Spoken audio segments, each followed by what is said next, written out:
இந்த வீடியோவை உங்களுக்கு வழங்குவோர் மாலை முரசு செய்திகள் தொலைக்காட்சியின் படிப்போம் ஜெயிப்போம் உயர்கல்வியை தேர்ந்தெடுப்பதில் உள்ள சந்தேகங்களை தீர்க்கும் நிகழ்ச்சி தினமும் மாலை 5 மணிக்கு. தொடர்ந்து இந்நேரத்திற்கான தலைப்புச் செய்திகளை பார்க்கலாம். டெல்லியில் பிரதமர் மோடி தலைமையில் 10வது நிதி ஆயோக் கூட்டம் தொடக்கம். முதலமைச்சர் மு.க. ஸ்டாலின் உள்ளிட்ட பல்வேறு மாநில முதலமைச்சர்கள் பங்கேற்பு.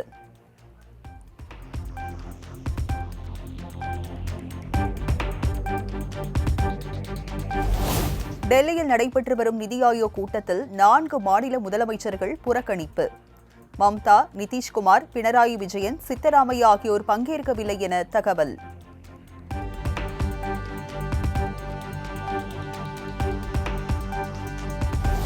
பாஜகவுடன் கூட்டணி என்பது எடப்பாடி பழனிசாமி எடுத்த முடிவு என முன்னாள் அமைச்சர் ஜெயக்குமார் விளக்கம்.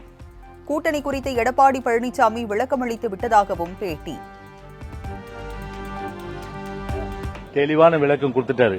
எனவே அதையும் இதை நீங்க கம்பேர் பண்ண வேணாம். What is the current situation? இப்ப என்ன நிலைமை, நீங்க அதை நீங்க பார்க்கணும்.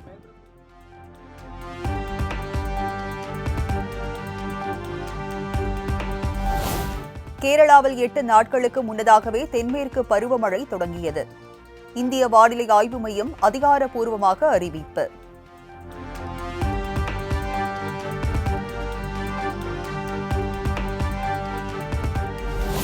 அரபிக்கடலில் உருவான ஆழ்ந்த காற்றழுத்த தாழ்வு பகுதி காற்றழுத்த தாழ்வு மண்டலமாக வலுப்பெற்றது. ரத்தினகிரிக்கும் டாபோலிக்கும் இடையே காற்றழுத்த தாழ்வு மண்டலமாகவே கரையை கடக்க வாய்ப்புள்ளதாக இந்திய வானிலை ஆய்வு மையம் தகவல்.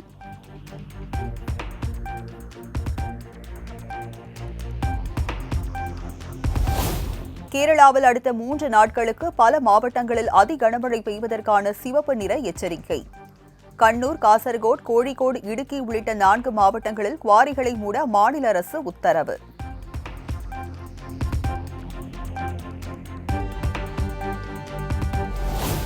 சென்னை, நாகை, தூத்துக்குடி உள்ளிட்ட 9 துறைமுகங்களில் 1ஆம் எண் புயல் எச்சரிக்கை கூண்டு ஏற்றம்.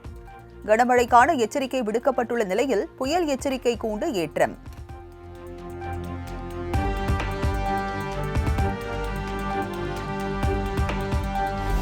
நாளை மற்றும் நாளை மறுதினம் கோவை, நீலகிரி மாவட்டங்களுக்கு ரெட் அலர்ட்.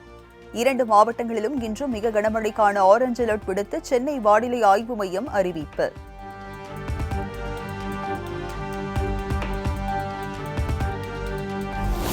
ரெட் மற்றும் ஆரஞ்சு அலர்ட் விடுக்கப்பட்டதன் எதிரொலியாக கோவை, நீலகிரி மாவட்டங்களுக்கு விரைந்தது 3 மாநில பேரிடர் மீட்புப் படை. கண்காணிப்பு அலுவலர்களான மூத்த IAS அதிகாரிகள் மாவட்டங்களுக்கு செல்ல உத்தரவு.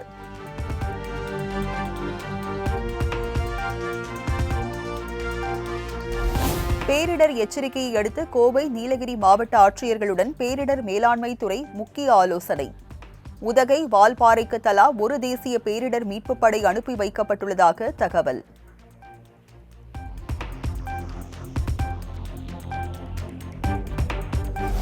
நீலகிரியில் 283 பகுதிகள் நிலச்சரிவு அபாயம் நிறைந்த இடங்களாக கண்டறியப்பட்டுள்ளதாக ஆட்சியர் லட்சுமி பவ்யா அறிவிப்பு. அபாயம் நிறைந்த பகுதிகளில் 45 குழுக்கள் தீவிர கண்காணிப்பில் ஈடுபடுத்தப்பட்டுள்ளதாகவும் தகவல். எல்லாருமே லாஸ்ட் கடந்த ஒரு வாரமாக நம்ம நைட் டியூட்டி எல்லாருக்கும் போட்டிருக்கோம். ஜோனல் டீம்ஸ் 45 ஜோனல் டீம்ஸ் இருக்காங்க.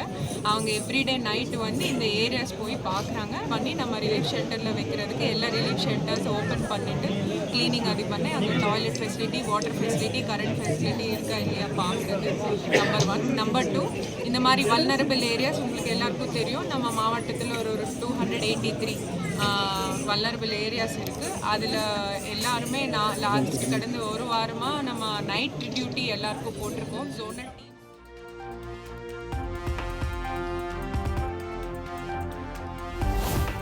நீலகிரி மாவட்டத்தில் பரவலாக மழை பெய்ய தொடங்கியுள்ள நிலையில் ஆற்றில் குளிக்கவோ, நீர்நிலைகளுக்கு அருகில் செல்லவோ வேண்டாம். மாவட்ட ஆட்சியர் லட்சுமி பவ்யா தண்ணீரு எச்சரிக்கை.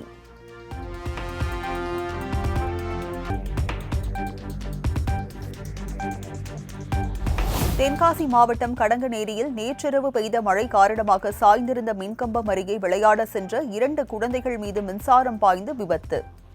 5 வயது குழந்தை உயிரிழந்த நிலையில் 9 வயது குழந்தை படுகாயமடைந்து மருத்துவமனையில் அனுமதி.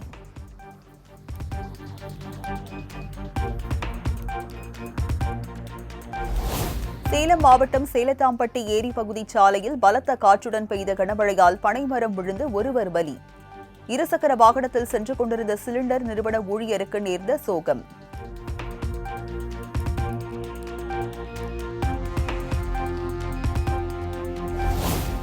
சென்னை விமான நிலையத்தில் 5 விமானங்கள் திடீரென ரத்து செய்யப்பட்டதால் பயணிகள் கடும் அவதி. தூத்துக்குடி, புனே நகரங்களுக்கு புறப்பட வேண்டிய மற்றும் வருகை தர வேண்டிய விமானங்கள் நிர்வாக காரணங்களுக்காக ரத்து என தகவல்.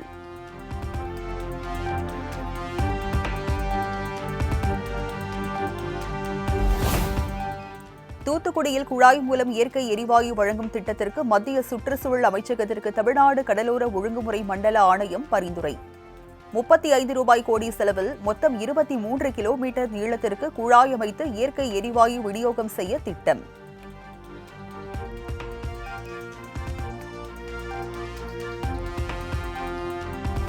நீதிமன்ற அவமதிப்பு வழக்கில் கோவை மாவட்ட முன்னாள் ஆட்சியர் கிராந்திகுமார் பாடி, டிஆர்ஓ ஷர்மிளா, ஆர்டிஓ கோவிந்தன் ஆகியோருக்கு தலா 10,000 ரூபாய் அபராதம். கோவை வடக்கு தாலுகா தாசில்தார் மணிவேலுக்கு 1 மாத சிறை தண்டனை விதித்தும் சென்னை உயர்நீதிமன்றம் தீர்ப்பு.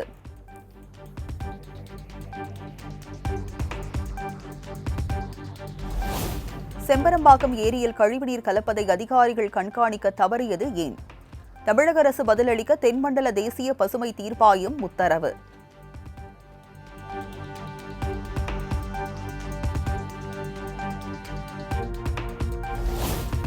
தமிழர் தந்தை சீபா ஆதித்தனாரின் 44வது ஆண்டு நினைவு தினம் அனுசரிப்பு. சென்னை எழும்பூரில் உள்ள அவரது சிலைக்கு நயினார் நாகேந்திரன், வைகோ, சீமான், ஜி.கே. வாசன் உள்ளிட்ட அரசியல் கட்சி தலைவர்கள் மாலை அணிவித்து மரியாதை.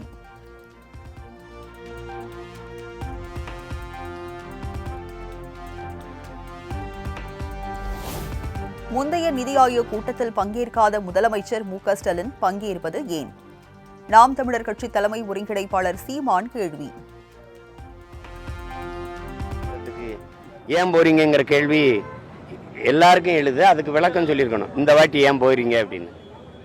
அது ஒரு வேளை நீங்க அமலாக்கத்துறை சோதனைக்காக போறீங்களா அப்படி சந்தேகம் வருது இல்ல.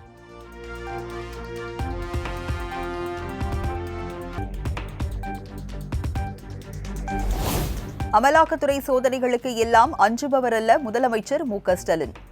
அஞ்சா நெஞ்சத்துடன் பணியாற்றி வருவதாகவும் மதிமுக பொதுச் செயலாளர் வைகோ புகழாரம். சோதனைக்கெல்லாம் அஞ்சுகிறவர் அல்ல தமிழக முதல்வர். திராவிட மாடல் ஆட்சி நடத்துகின்ற அஞ்சாத உள்ளத்தோடு அனைத்தையும் சந்திக்கின்ற ஆற்றல் பெற்ற முதலமைச்சர் ஆருயிர் சகோதரர் தளபதி மு.க. ஸ்டாலின் அவர்கள் ஆவார்கள்.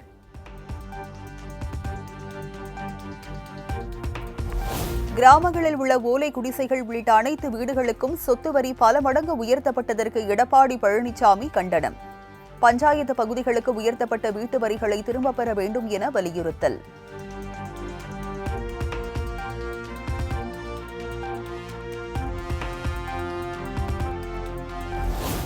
சேலம் மாவட்டம் தீவட்டிப்பட்டி அருகே மூதாட்டியை கொலை செய்து நகைகளை திருடி சென்ற முக்கிய குற்றவாளி சுட்டுப்பிடிப்பு.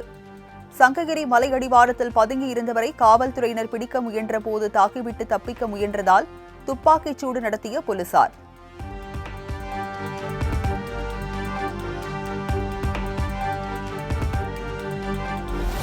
புதிய கல்விக் கொள்கை தொடர்பான ஒப்பந்தத்தில் கையெழுத்திடாததால் கல்வி நிதி ஒதுக்கப்படவில்லை. கல்வி நிதி தொடர்பாக தமிழக அரசு தொடர்ந்த வழக்கில் சென்னை உயர்நீதிமன்றத்தில் மத்திய அரசு விளக்கம்.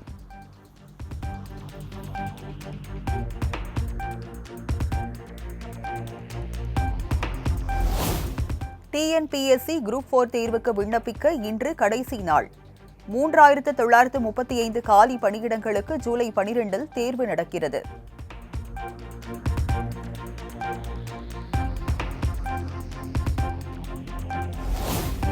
சென்னை திருவேற்காடு அடுத்த கோலடி பகுதியில் கழிவுநீர் சுத்திகரிப்பு நிலையம் அமைக்க எதிர்ப்பு தெரிவித்து போராட்டம். போராட்டத்தில் ஈடுபட்டு வருவோரை குண்டுகட்டாக கைது செய்த போலீசார்.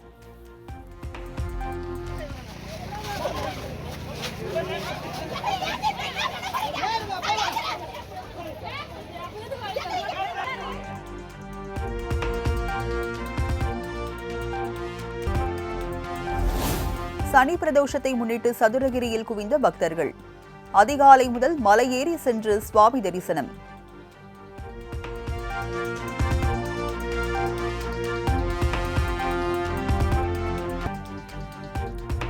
சென்னையில் ஆபரண தங்கத்தின் விலை சவரனுக்கு 400 ரூபாய் உயர்வு.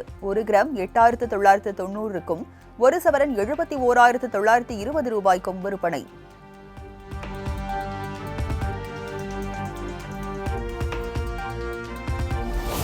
வருகிற 26ஆம் தேதி 2 நாள் பயணமாக குஜராத் செல்கிறார் பிரதமர் மோடி.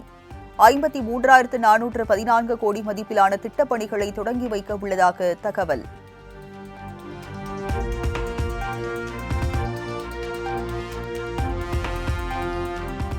பாகிஸ்தான் ட்ரோன் தாக்குதலில் பாதிக்கப்பட்ட ஜம்மு காஷ்மீர் பூஞ்ச் பகுதிக்கு சென்றடைந்தார் மக்களவை எதிர்க்கட்சித் தலைவர் ராகுல் காந்தி. பாதிக்கப்பட்ட மக்களை சந்தித்து ஆறுதல் தெரிவித்து குறைகளை கேட்டறிந்தார்.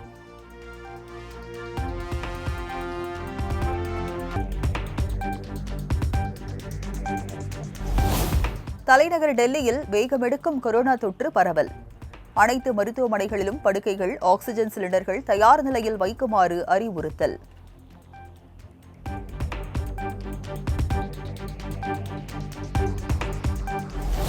ஹார்வர்ட் பல்கலைக்கழகத்தில் வெளிநாட்டு மாணவர்கள் சேர்க்கையை தடுக்கும் அமெரிக்க அதிபர் டிரம்ப் நிர்வாக உத்தரவுக்கு தடை.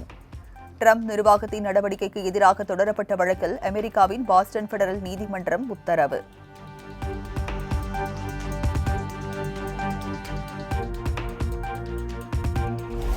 த்ரீ பிரிண்டிங் மூலம் உருவாக்கப்பட்ட உலகின் மிக உயரமான கோபுரம் சுவிட்சர்லாந்தில் திறப்பு. 30 அடி உயரமுடைய இந்த கட்டடம் கலாச்சார மையமாக செயல்படும் என தகவல்.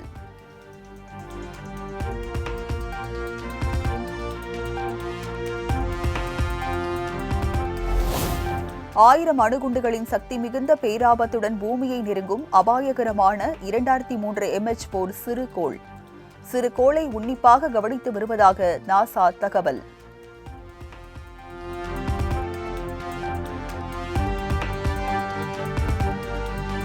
ஐபிஎல் தொடரில் இன்றைய ஆட்டத்தில் பஞ்சாப் கிங்ஸ், டெல்லி கேபிட்டல்ஸ் அணிகள் மோதல். போட்டி ஜெய்ப்பூர் சவாய் மான்சிங் மைதானத்தில் இரவு 7:30 மணிக்கு தொடக்கம்.